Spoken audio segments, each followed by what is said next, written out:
hope you're all doing well. So we're going to just be running through some obstetric topics at the moment. So one of the first things that we want to be doing is just having a quick look at what's come up in the past.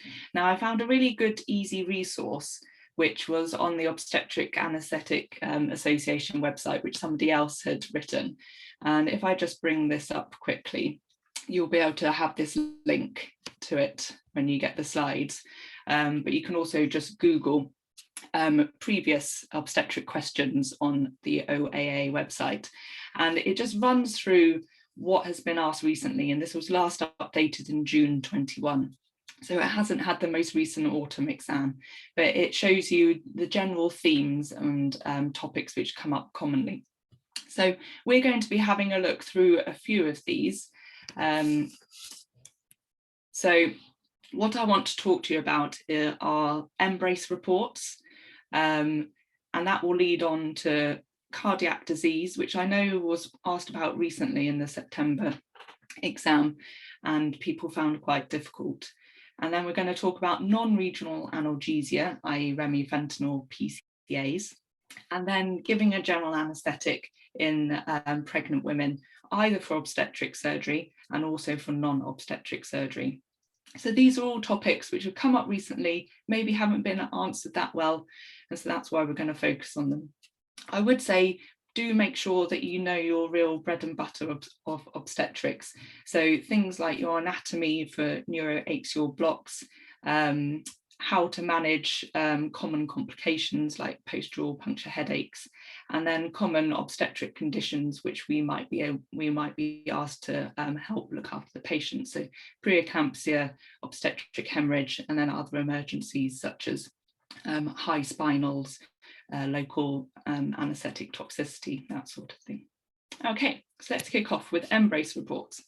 So the embrace reports are, it's basically a national audit in which data is collected on mothers and the babies that have been delivered every year. So we're talking about getting data from about 800,000 deliveries every year. So the last one was published in December 2020. And the ones we're interested in really are the maternal ones. And so these are looking at the mothers who die during their pregnancy or up to a year post-pregnancy. What's really good about these reports is that they will, they tell us about important conditions and near misses and why women are dying. And that can help us inform care and improve care for mothers. So these reports are published annually, but there's always a bit of a lag in the data. So the report itself looks at data over a 3-year period. So the latest report, although it was published in 2020, was actually looking at data from 2016 to 2018. This year, there'll be one published, and that will be 2017 to 2019, if that makes sense. So the reason they always look backwards and over a bit of a longer 3-year period is so that people, so that we get a better idea of incidences and we can be better informed about how often these things happen. Sorry, just admit there, okay. Right, so in terms of definitions, these reports look at maternal mortality and talk about them in terms of direct deaths and indirect deaths. So this is just a reminder, because you might be asked to say, what are the top direct deaths or indirect deaths in obstetrics? So direct death are those which happen because of an obstetric complication during the pregnancy, and they look at them in a 42-day up to a 42-day period postnatal, or 6 weeks. Indirect deaths are those which are associated with a disorder which is already there, and pregnancy just exacerbates it. The reports also look at late maternal deaths, and so this is the time period 6 weeks after delivery, but less than 1 year after the end of the pregnancy. So let's have a look at the most recent report. So The key findings from this report were basically that over the 3-year period, they had 217 women who died. And this gives us a rate of 9.7 women per 100,000. And so the main take-home message of this is that this rate hasn't changed statistically, and it is low. So pregnancy in this country and delivery is generally very safe. But that doesn't mean that we can't improve our care of women. So what they found was that the women in these reports, basically a lot of them had a combination of problems which led to either a serious morbidity or mortality. And so it could be that they already had comorbidities, such as being obese, overweight. It could be that they were from a poor socioeconomic background or an ethnic minority. And all these seem to coalesce to increase the risk of severe morbidity or mortality. In terms of what was actually causing mortality, this is sort of broken down in this infographic here, and we're going to be talking about it a bit more. But the key finding was the fact that in terms of causes, the ones that changed the most over this 3-year period was epilepsy and stroke, and the rate of this has actually doubled compared to the last report. As you can see, there's further breakdowns of mortality causes. Cardiac disease is a biggie, followed by VTE and mental health problems, with other problems such as sepsis, bleeding, preeclampsia. They're much less frequent. So this table here is just looking again at the key causes. So just to reiterate, and you can see that here, cardiac disease, I hope you can all see this well, is the largest cause of maternal mortality. And so we're going to be talking about that a bit more. These causes on this graph have been broken down into direct and indirect. So the solid bars are the indirect causes. So remember, these are the ones where problems have been exacerbated by pregnancy.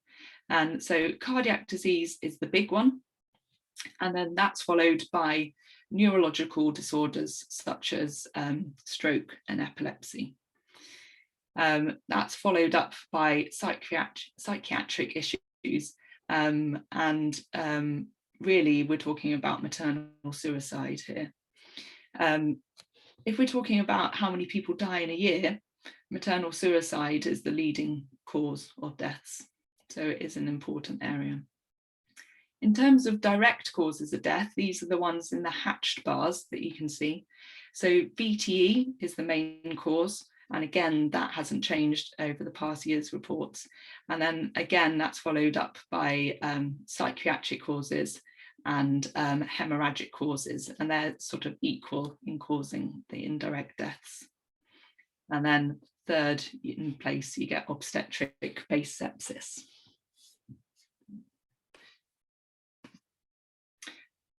So the one thing that was different this year because of COVID-19 is that they have published 2 rapid reports.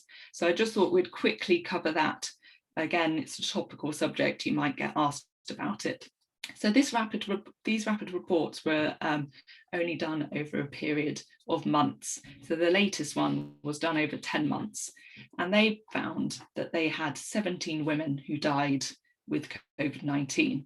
So that gives you a rate of 2.4 per 100,000. So still relatively low, but not necessarily an accurate number because of the small time period that it was taken over.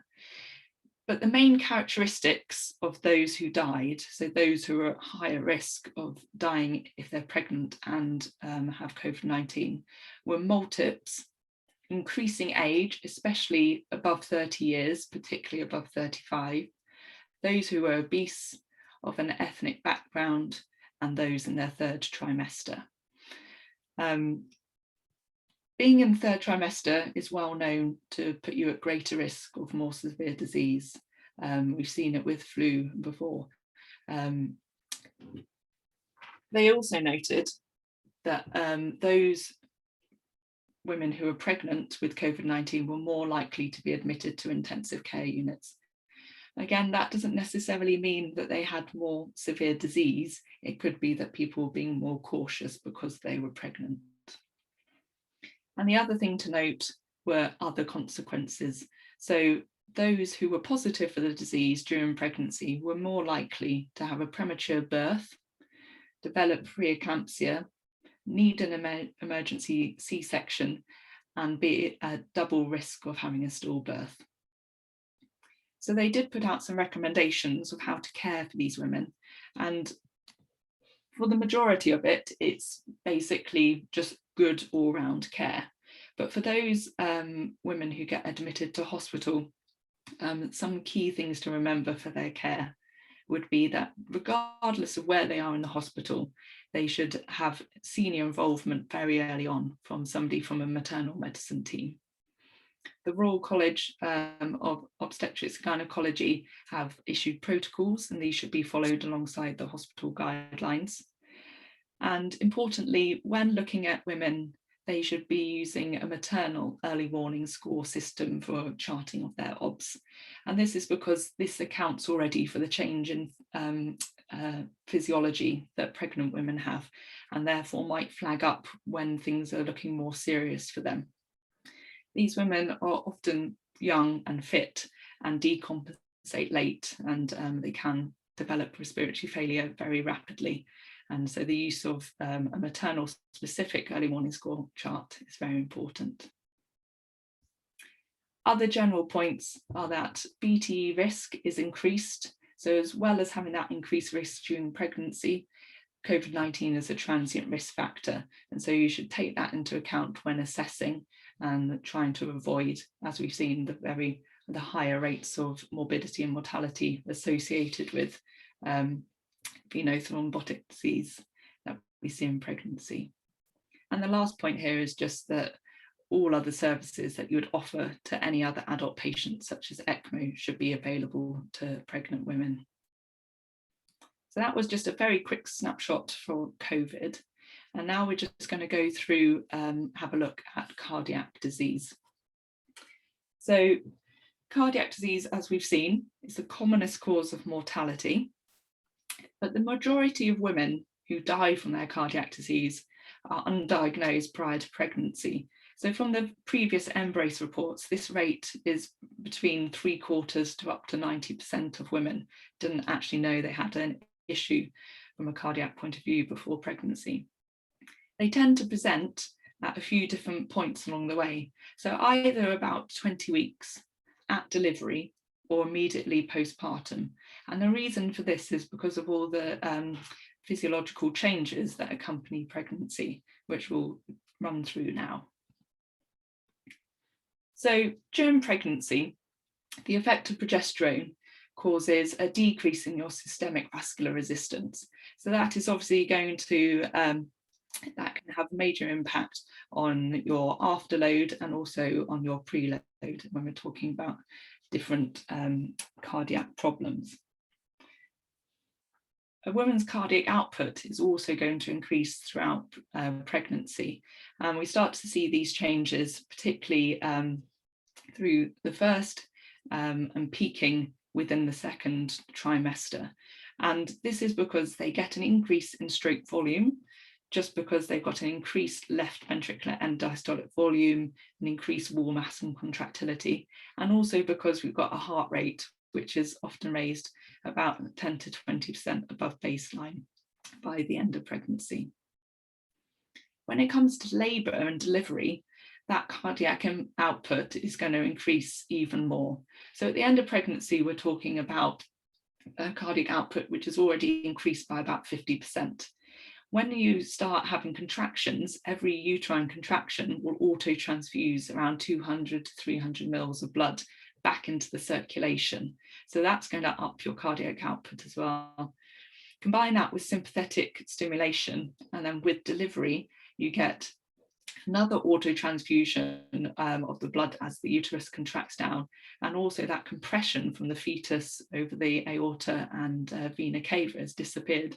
So again, you can get up to another 50% again on top of that of your cardiac output.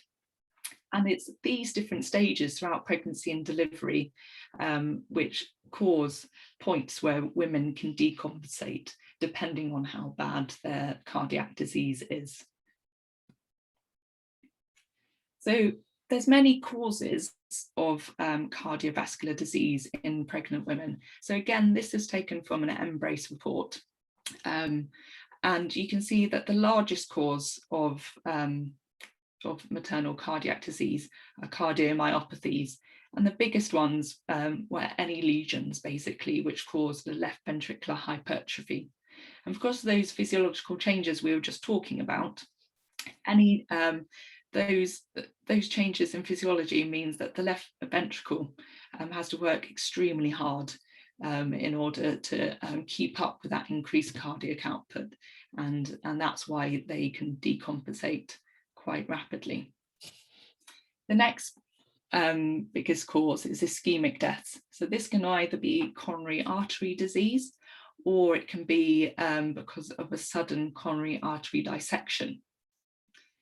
The usual risk factors for coronary artery disease are, as with every other patient, so increasing age, diabetes, smoking, obesity, hypertension, etc. And again, we're seeing women who are just getting older and acquiring more of these risk factors, and that's probably a reason why we're seeing such a high number of ischemic deaths.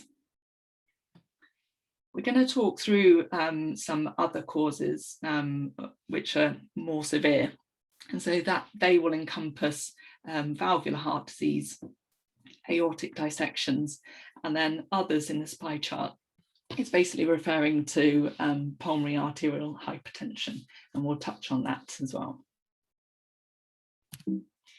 So I believe in the September exam, there was a question about risk stratification of cardiac disease in women who are pregnant. So we'll quickly run through that, because people with known cardiac disease and congenital conditions, a large part of their care is assessing their risk and therefore whether they should be pregnant and where they should be looked after and where they should deliver. So the European Society of Cardiology say that one of the easiest risk classifications to use is the WHO modified stratification. So this basically breaks it down into classes 1 to 4. So those at lowest risk, so class 1, I know it looks like a long list, but basically if you just think about it as in anything which was a very mild congenital condition which has been repaired, such as having a septal defect, any regurgitative valvular disease, and anything that's stenotic and mild which doesn't involve the mitral valve. So the mitral valve is known to be a higher risk valvular disease, and again we'll touch on that in a moment. Okay, so these women with these types of conditions, they can be seen in their local centre by a local cardiologist, and they don't really need any other input from a specialist centre. We then go on to moderate risk, so this is a WHO class 2. And so again, think about these as slightly more severe congenital disease, such as that have been repaired, such as a coarctation or a Fallows. And again, more severe valvular disorders of any other valve other than the mitral. So severe pulmonary stenosis, regurgitation, or aortic stenosis or regurgitation. You can see here that we're starting to talk about mitral stenosis, but only in a mild form. So these people can be reviewed again in their local centre, but they may well, the cardiologists there and the obstetric teams might well seek advice from a regional centre. But again, most of their antenatal and delivery care can occur in the local centre. Higher risk, so WHO class 3, Now we're talking about the more severe corrective forms of congenital cardiac disease, so anything that has involved the great arteries. And we're talking about other severe valvular disorders, and then moderate mitral disease. And you'll also see that we're starting to talk about the connective tissue disorders and any problems with with an aortic root dilatation or aortic dilatation. The key magic number here, I'd remember it, is 45 millimeters. So if it's less than that, then you're in a high risk category, but not extremely high risk. So these people will definitely need referral to a regional centre, and the majority of their care will happen there and their delivery. Finally, we come on to those who are very, very high risk. So this is WHO class 4. So the ones to remember here are pulmonary arterial hypertension, any vascular connective tissue disorder such as Marfan's, where that dilatation is greater than 45 millimeters, and severe mitral stenosis. Now, people within these categories are at high risk of serious morbidity and mortality of up to 50%. So these type of patients are often counselled about not getting pregnant and looking at other ways to have a family. But we are seeing more and more people who have these conditions who want to continue with pregnancy and have children. So these people, all of their care should be in a specialist tertiary centre.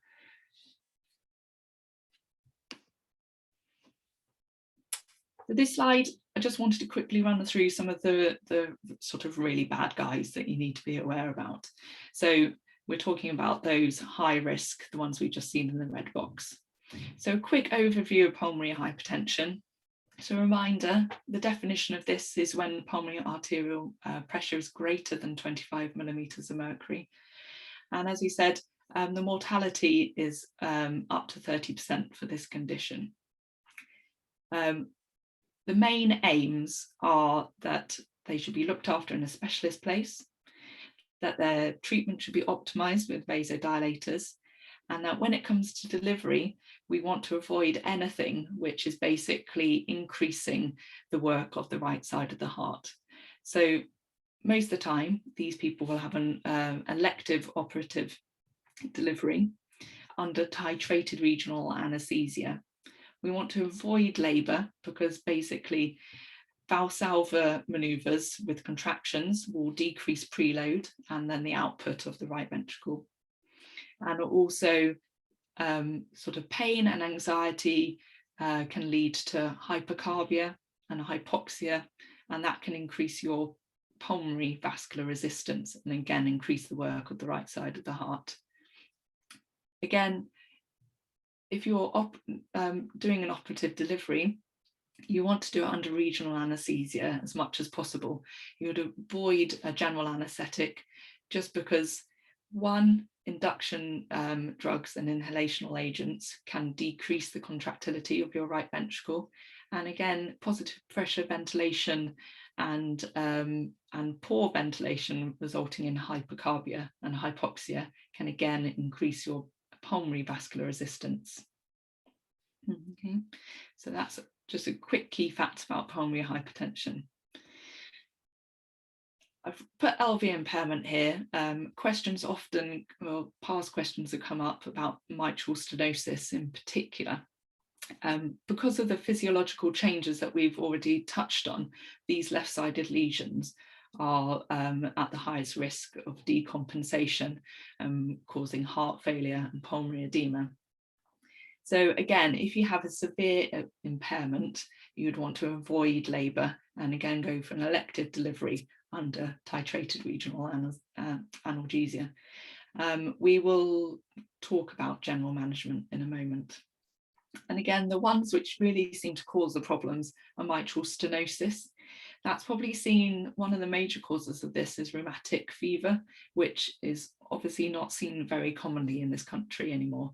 But if we've got women who have come from other countries, and they might have had that in their childhood. So it's something to keep in mind. The other thing, which is one of the commonest congenital conditions in adult population, is a bicuspid aortic valve, and this can lead to aortic stenosis. So again, any sort of outflow tract obstruction from a stenotic valve leading to left ventricular hypertrophy is very common as well. The last one I just wanted to touch on quickly are conditions which can cause any aortic dilatation or aortic root dilatation. So this could be familial syndromes such as Ehlers-Danlos or Turner syndrome. There are many more. As I said, bicuspid aortic valves, and again, they're sometimes associated with aortic root dilatation. And people who've undergone complex coarctation repairs, so their vasculature will just be at higher risk for dilating. There are people who aren't known to have any of these syndromes, and they still will have an aortic dissection, and it's thought that's probably because the increased progesterone associated with pregnancy affects the aorta tunica layer and make it more prone to dilating and dissecting. If these patients are known about, then again, we're talking about pre-pregnancy counselling, whether they should be getting pregnant according to those risk factor boxes we saw earlier. If they are pregnant, then they'll be undergoing interval imaging via a tertiary centre to make sure that they're not deteriorating. And the mode of delivery, again, it depends on how severe their disease is. But again, it would be considering an elective operative delivery. Right. The other thing that we've sort of touched on during all of that is different valvular diseases. So I'm not going to go into them in very big detail, but if it's an acquired valvular disease, as we've seen, where they get looked after and where they deliver will depend on their severity. If we've got a mechanical heart valve, there's another aspect which may complicate their care, and that is their anticoagulation strategy. And so we're just going to touch on that as well. So anticoagulation, we can think about it in terms of the women who need to be on it and how we can look after them during their pregnancy and what we do at delivery. And then we can also think about them from an anaesthetic point of view as to when we're performing a neuroaxial block and when we can do that. So the main thing to note in terms of anticoagulation is that warfarin is a teratogenic drug. So in terms of if a woman can stay on warfarin, but obviously during that first trimester, when you're getting that huge amount of organ development in the fetus, they're at higher risk of having fetal abnormalities.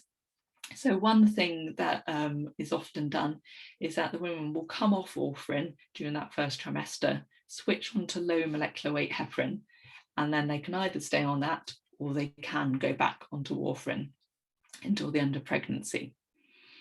Low molecular weight heparin and unfractionated heparin are both safe to use. However, during pregnancy or breastfeeding, no woman should be on a NOAC because they are contraindicated, but there's also quite limited data on their safety. So when it comes to what to do with a woman and their anticoagulation at delivery time, the European Society of Cardiology has again issued some guidelines. And so a magic number to remember for this one is 36. So if somebody's on warfarin, from 36 weeks, they should replace that warfarin with a heparin.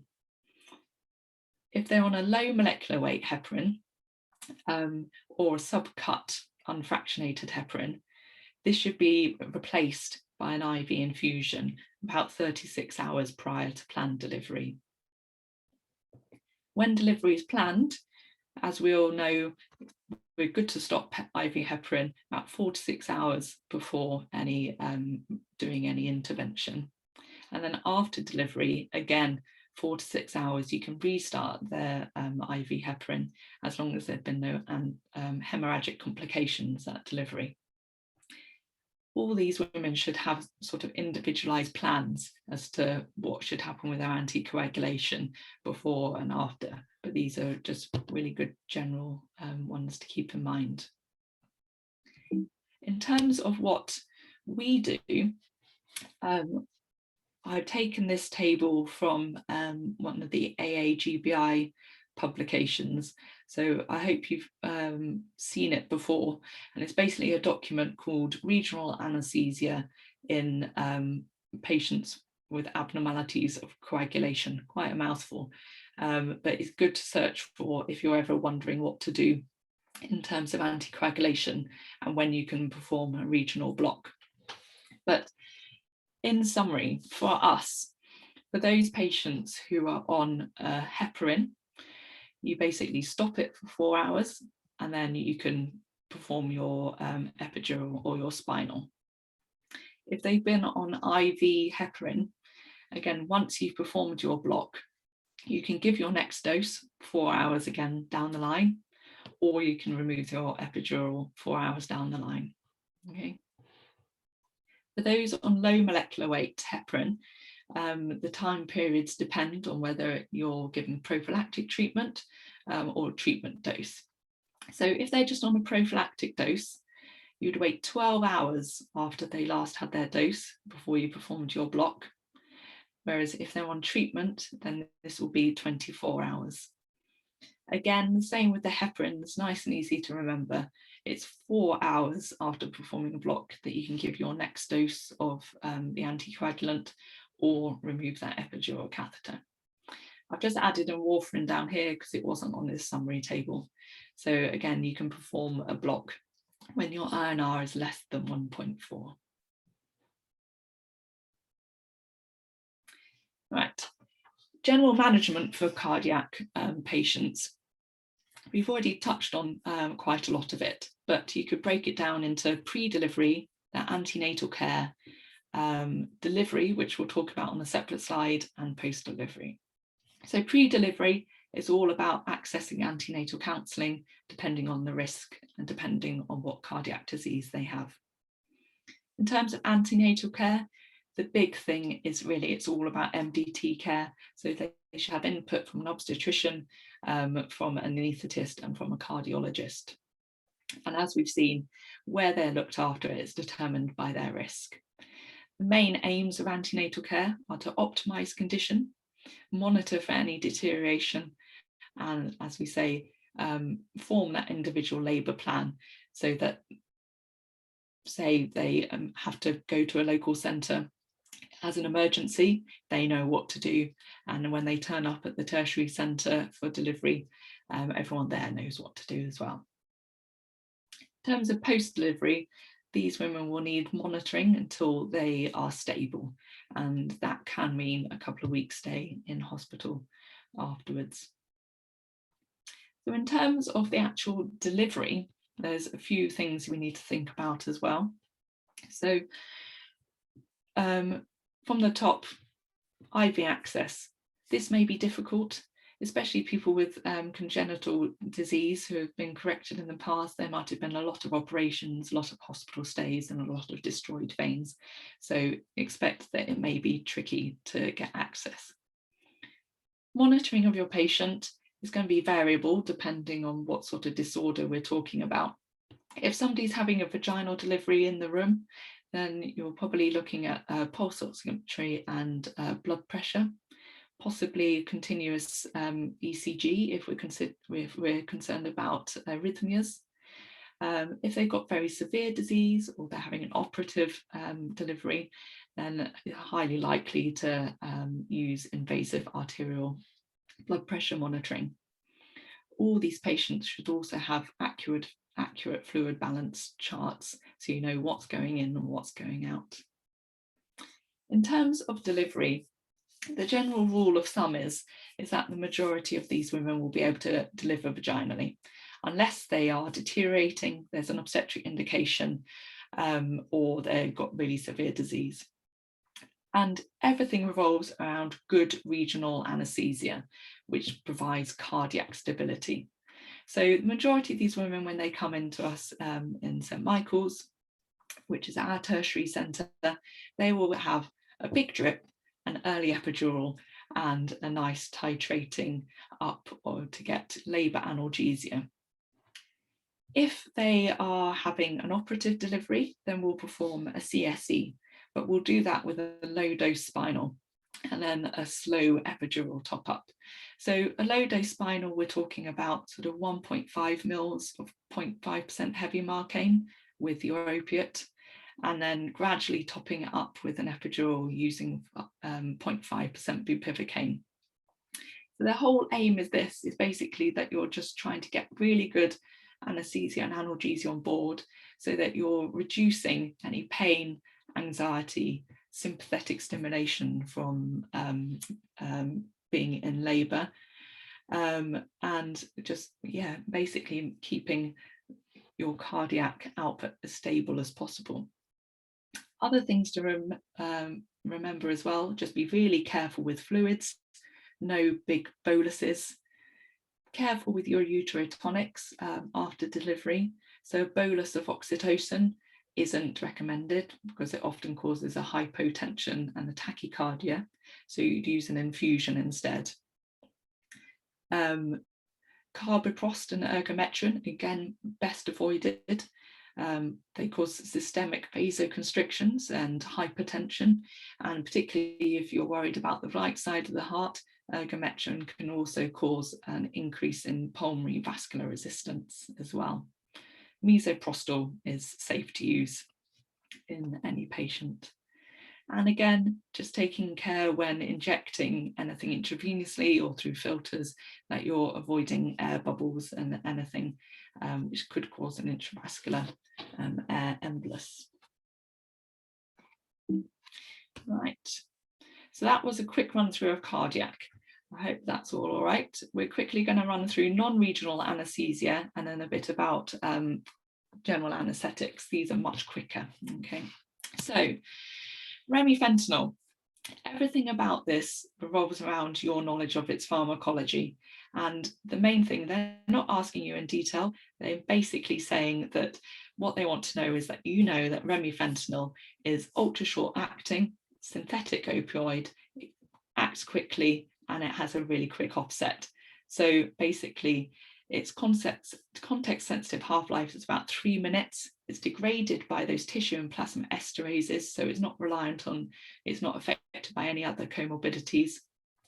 It does cross the placenta, but the fetus will eliminate it in the same manner, and that its use in labour is off-label.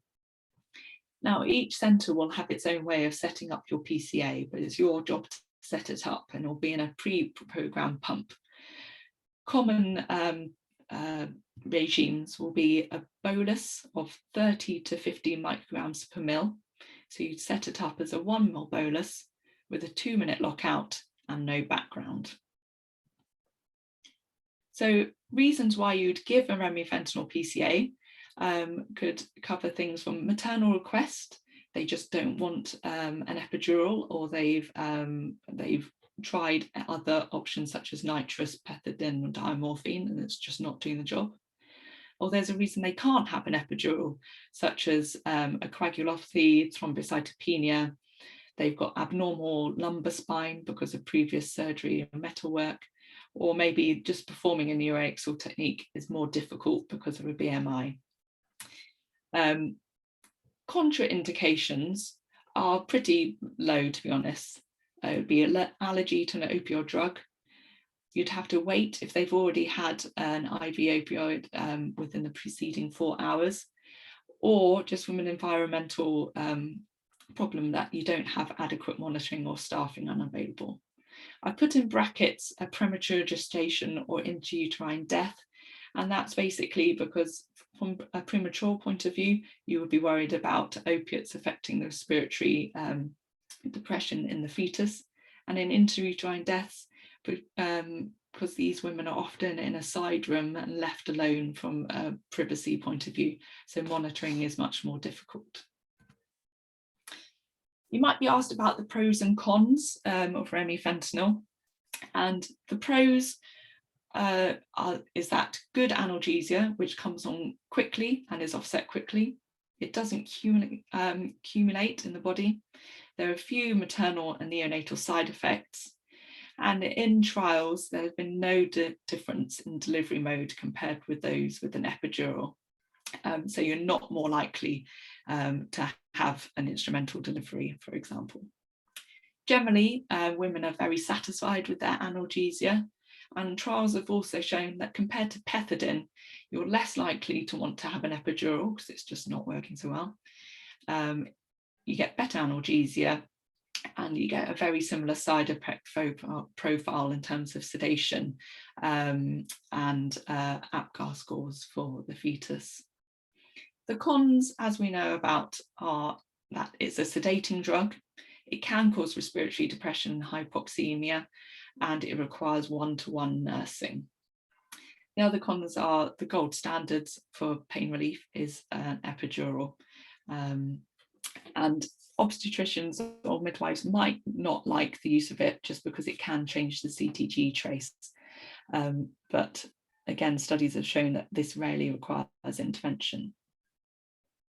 Common side effects from remifentanil range from nausea and vomiting to the itching and shivering that we often see, dizziness and sedation, through to respiratory depression, apnea and bradycardias, and they have in the past been known to cause respiratory arrests.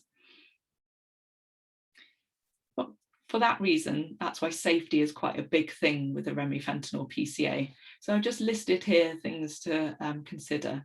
1, that the patient is fully informed. 2, that there's one-to-one nursing midwifery care. 3, that from a respiratory point of view, the patient is on continuous SATs monitoring. They shouldn't be started if starting SATs are less than 95%. They should all receive supplemental O2 through nasal cannulae. And then in terms of delivering the drug, it should be done through a dedicated cannula. No other drug should go through it, no other flushes, and that it should be attached to a pump which is pre-programmed and has safety in place, such as anti-siphon and anti-reflux valves. And I've also said only a patient can press the button, and there should be dedicated paperwork and criteria for when a patient needs reviewing, for example, if they're becoming more sedated or a lower respiratory rate. Questions in the past have been asking whether you could say to a mother how to use it. And again, this is recognising its pharmacological basis. So what I'd say the key points were is to tell the mother that you press the button at the first sign of contraction, not when there's no contraction.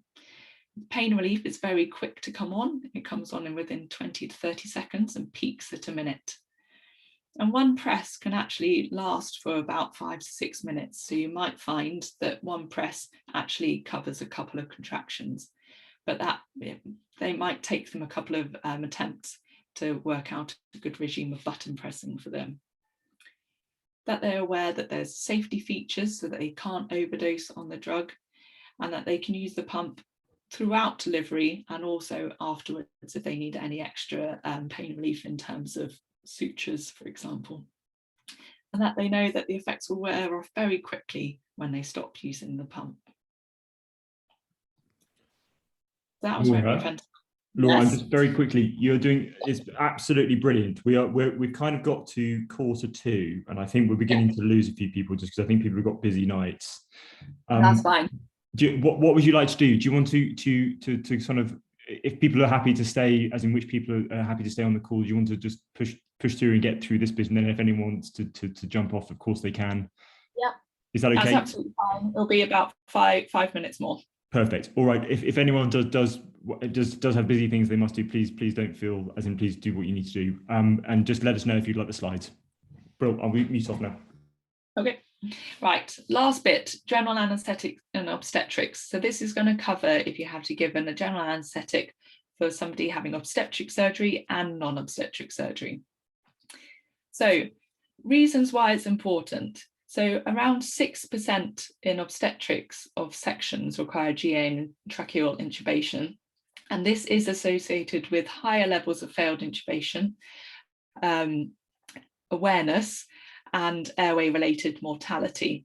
So I've put in some numbers here, but the main things to know are NAP4 basically showed that obstetrics is related with to airway difficulties, and NAP5 is that awareness is increased in the obstetric population, about 1 in 670 compared to 1 in 19,000 people who are having an operation GA without neuromuscular blockers, or 1 in 8,000 where neuromuscular blockade is used.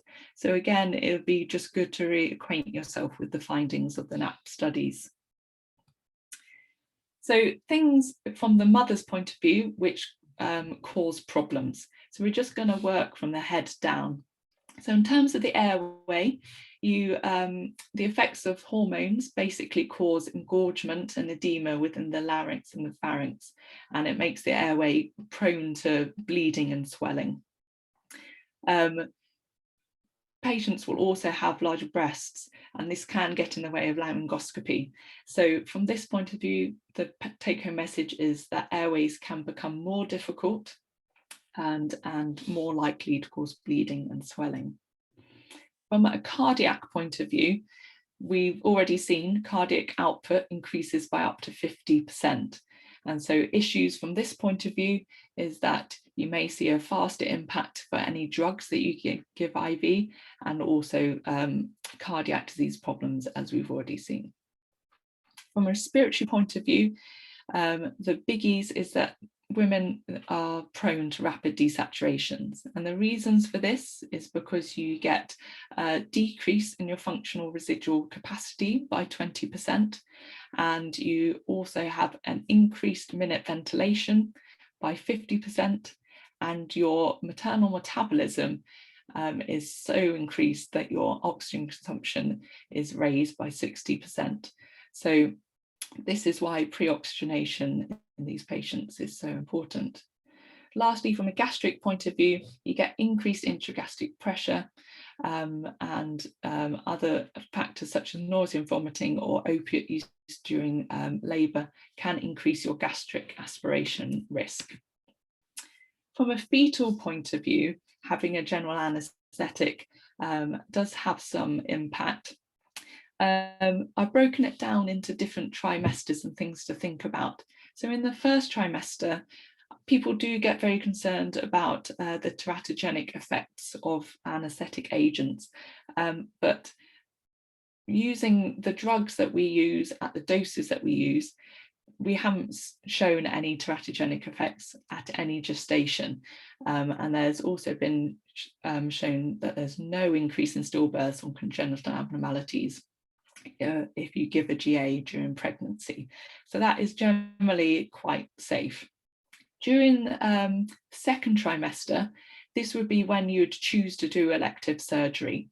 The main thing to think about is that you want to make sure that from about 20 weeks, you're putting on that left tilt to remove the aortocaval compression. From the third trimester onwards, you're at increasing risk of labour, and you've also got a fetus who is viable.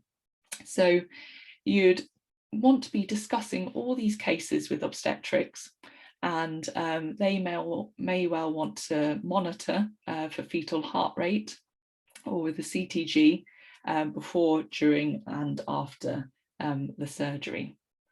You may want to give corticosteroids for lung development if you're very concerned that premature birth may occur.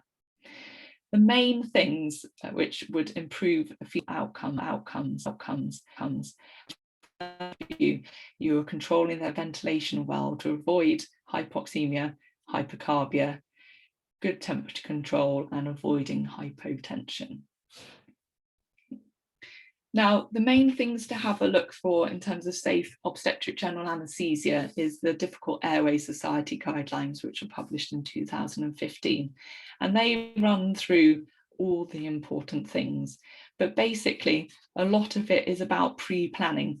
So when you go and see your patient, you know that they could have a more difficult airway. So you want to be looking at their airway, but also other things in terms of what you're going to do if you had to rescue that airway.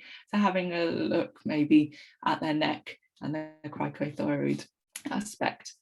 You want to make sure that they're fasted, decreasing that risk of aspiration, and that they've also been on an appropriate antacid prophylaxis, and that you're going to possibly give them sodium citrate on top. Planning beforehand with your team, doing your WHO safety checklist, knowing where you're going to get help, and planning whether you're going to, if you got into difficulties, what you would do with that patient, whether you'd wake them up or proceed with surgery. And these guidelines actually have a table which help you look at the factors which might influence that decision. So again, I'd say have a look at that. In terms of making sure that you're doing a safe induction, you are going to make sure that you're in a good optimized position. So head up 20 to 30 degrees with also that left lateral tilt. Pre-oxygenation, like you would for any rapid sequence intubation, but you're aiming to get an end tidal O2 of greater than 0.9, and consider also using nasal cannulae or a high flow nasal oxygen for apneic oxygenation. And you can ventilate briefly with via the face mask during that apneic period, but just up to low pressures of up to 20. These then just run through what you do in terms of if you're running into difficulties. And it's the same with any difficult airway algorithm. You're trying, if you have trouble intubating, then you're going to change things and try and get a better view. The main different thing with obstetrics is we're looking up to two main attempts, and they say really a third attempt at intubation should only be by the most senior person available. This just carries through the algorithm, and again, the main thing, if you can't intubate, then it is just oxygenation. Try and get a laryngeal mask in, and if not, just a face mask ventilation, and then you're deciding whether you're going to proceed with the surgery. This is the table that I was referring to, and it just discuss different aspects that you might consider. And again, it's good to be aware of this, and you may get asked about it. Right, so that was, like I said, just a very quick run through of things. This is my email address. Do feel free to email me with any other questions once you've got the slides. I've also put up different references so you can look up reports or look at the BGA articles associated with all of these. So I hope that was useful. Thanks for sticking with me. And I'll just stop sharing. Laura, thank you so much. That was really, really